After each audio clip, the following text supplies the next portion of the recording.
Spiritual குருஸை நம்பாதவங்க rascal பார்பேரியன்ஸா.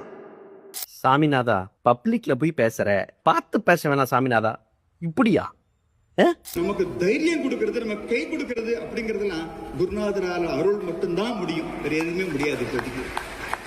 இப்ப நம்ம தமிழ்நாட்டுல தெரிவாளர்கள் சொல்றாங்க, அவங்க நம்ம குருவை ஒரு கடவுளோட சுரூபமா பாக்குறதுனால நம்மள அயோக்கியன், முட்டாள், காட்டுமிராண்டி என்னமெல்லாம் சொல்லலாம்.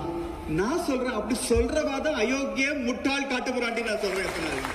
ஸ்பிரிச்சுவல் குருஸை நம்பாதவங்க ராஸ்கல் பார்பேரியன்ஸா. என்ன சாமிநாதா நீ இப்படி இருக்க, நடிச்சு கூட பார்க்கல. சாமிநாதா, ஒரு சின்ன அட்வைஸ் சரியா? உனக்கு பொண்ணு இருக்கா இல்லை எனக்கு தெரியாது, ஆனால் உன் பொண்ணை ஆசாராம் கிட்ட அனுப்பு. பரோலில் வெளியே வந்திருக்கான். பரோலில் வெளியே வந்திருக்கான். அந்த கில்ட்டுக்கு ரொம்ப பிடிக்கும் பொண்ணுங்கண்ணா. அனுப்பு, அனுப்பிவிடு. அப்போ தான் உனக்கு திருப்தியாக இருக்கும் சாமிநாதா. அப்புறம் ஒரு குருமித் ராமரையும் இருக்கான். அந்த குருமித் ராமரையும் பொண்டாட்டி ஸ்பெஷல் அவன் சரியா? அவனுக்கு ஒருத்தன் பொண்டாட்டி பிடிச்சிருச்சு வச்சுக்கோ, அந்த ஆம்பளையோட ஆண் உறுப்பை அறுத்துடுறான், கேஸ்ட்ரேட் பண்ணிடுறான். சாமிநாதா, ஐடியா நல்லா இருக்கா? ஒரு நித்யானந்தான்ட்டு ஒருத்தர் தான். அந்த வீடியோ பார்த்தியா சாமிநாதா?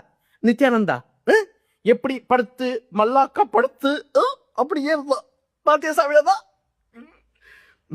சரி சாமிநாதா, ஒரு ஜக்கின்ட்டு ஒருத்தர் இருக்கான். இங்கே கோயம்புத்தூரில் ஜக்கின்ட்டு ஒருத்தர் இருக்கான்.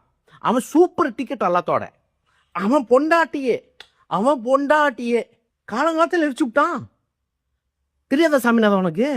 அவன் அப்பங்காரன் 302 எஃப்ஐஆர் போட்டிருக்கான். எடுத்து பாரு, நீ ஜட்ஜாச்சே, நீ எடுத்து பார்ப்பே. பார்த்து இந்த எஃப்ஐஆர் சட்டத்தின் பிரகாரம் இருக்கா, இந்த எஃப்ஐஆருக்கு சட்ட பிரகாரம் நீதி கிடைச்சதா பாரு. அப்புறம் இந்த மாதிரி பீத்து ஸ்பிரிச்சுவல் குருவை நம்பலாதவன் ராஸ்கலுங்கிறியே, நீ எப்பேற்பட்ட அயோக்கியனா இருப்ப சாமிநாதா. இன்றா நடக்குது நாட்டில். நீ பூசாரியா போயிடு கம்முன்னு. நான் சனத்தனத்துக்கு அப்ப எவனும் கேட்க மாட்டான், உன்னை யாருமே கேட்க மாட்டாங்க. Why not? நீ ஒரு குரு ஆயிடு, ஒரு ஸ்பிரிச்சுவல் குரு ஆயிடு, பார்ப்போம். சூப்பரா இருக்கும், நிறைய கலெக்ஷன் ஆகும் உனக்கு. சூப்பரா இருப்ப சாமிநாதா. ஆனா என்னயா இது?